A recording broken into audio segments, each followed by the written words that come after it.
Os doentes crónicos querem que as doenças de que sofrem tenham o mesmo tratamento base e também igualdade de direitos e benefícios. Com este propósito, a Federação Nacional das Associações de Doenças Crónicas apresentou ontem ao Governo uma proposta para a criação de um Estatuto do Doente Crónico. O documento foi criado e subscrito por 10 associações que representam cerca de 3,5 milhões de doentes em Portugal. Para nos falar desta proposta, temos connosco agora em videochamada Carlos Oliveira, Presidente da Federação Nacional das Associações de Doenças Crónicas. Boa tarde, muito obrigada por estar connosco. O que é que pode mudar se for criado o Estatuto do Doente Crónico? Eu penso que pode mudar muita coisa, porque a legislação existente em relação à doença crónica foca-se na doença, mas depois segue um caminho um bocadinho diferente e que vai parar normalmente só na deficiência. E aquilo que é doença sem deficiência não está abrangido. Daí nós fazermos uma proposta em que queríamos que a base do tratamento das pessoas com doença crónica seja idêntica, não tem a ver com deficiência, tem a ver com doença crónica. Tipificámos a doença em 3 níveis, um nível ligeiro, um nível intermédio e um nível mais grave. Para cada um desses níveis temos pedidos que são idênticos para qualquer pessoa e desde que a tabela de funcionalidade e saúde esteja preenchida pelo médico, a pessoa sabe que pode ter aquele apoio desde que tenha uma doença crónica que o médico descreveu. Diz que a ideia é que as várias doenças tenham o mesmo tratamento de base. Isso, naturalmente, não coloca em causa as especificidades de cada uma das doenças? Não, por uma razão. Quem trabalha estas doenças, ou as diferentes doenças, são as associações. A Federação não é uma associação, é um conjunto, aliás, é uma associação, mas uma associação de associações doentes. Aquilo que nós queremos é aquilo que é transversal a todas as doenças e que está mesmo na base do processo. A especificidade de cada uma é depois tratada pela sua associação, como tem vindo a ser durante estes anos todos. No fundo, reivindicam a igualdade em termos de direitos e benefícios, que não existem neste momento, é isso? Exatamente, porque neste momento nós temos doenças que têm um certo número de apoios e temos doenças que não têm praticamente nada. É diagnosticada, no fim de contas, o doente é que é crónico, não é a doença. É um doente que passa a viver com uma doença para o resto da sua vida, que não tem tratamento. O médico diz-lhe isto, mas depois ele vai ver e não tem qualquer apoio.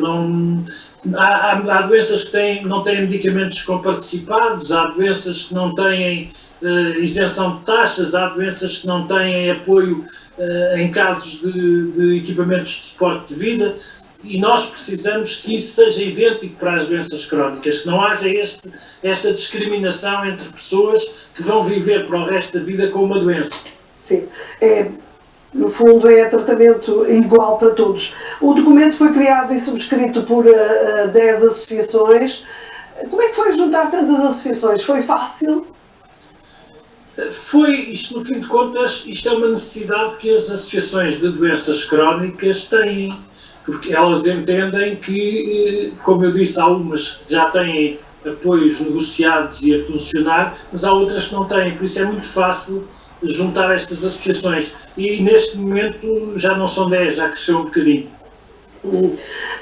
As doenças crónicas são diferentes, como já disse, entre si, mas certamente para fazer este documento foi possível estabelecer pontos comuns, é essa a base para um tratamento igual. Existem questões como, por exemplo, a própria definição do que é uma doença crónica. Elencar todas as que existem e que são reconhecidas, foi possível? É possível, porque a definição de doença crónica é uma definição internacional que é dada pela OMS, Organização Mundial de Saúde, e que diz que são doenças permanentes que resultam em incapacidade ou deficiências residuais, são causadas por alterações patológicas irreversíveis ou exigem uma formação especial do doente para reabilitação, podendo obrigar a longos períodos de supervisão, observação ou acompanhamento com multiprofissional permanente. Por isso, isto está muito bem definido, o que é uma doença crónica definido pela Organização Mundial de Saúde. E nós temos muitas em Portugal que têm estas características, ou alguma destas características, mas que efetivamente não têm apoios, não é? Carlos Oliveira, agora que apresentaram a vossa proposta ao Governo, o que é que falta fazer? E qual é, no fundo, ou qual foi a receptividade do Executivo? Há aqui uma pequena correção. Nós apresentámos a proposta ao Sr. Presidente, à Presidência da República, entregámos a proposta à Presidência da República, pedimos a audiência à Sra. Ministra da Saúde e ainda não tivemos resposta. Na próxima semana vamos começar a pedir reuniões aos grupos parlamentares todos para explicar, em síntese, explicar mesmo o funcionamento, o que é que pretendemos, o que é que falta. Nós queremos que o Governo entenda que este estatuto é necessário, que crie um grupo de trabalho para o trabalhar com base na nossa proposta, ou começando com a base da nossa proposta, e que a FENDOC faça parte desse grupo de trabalho, porque nós temos um trabalho já feito sobre este assunto e achamos que devemos estar envolvidos naquilo que possa vir a ser um estatuto do doente crónico em Portugal. E está convicto, certamente, por isso é que estão a trabalhar nesse sentido, de que vão conseguir alterar a situação que atualmente existe no país.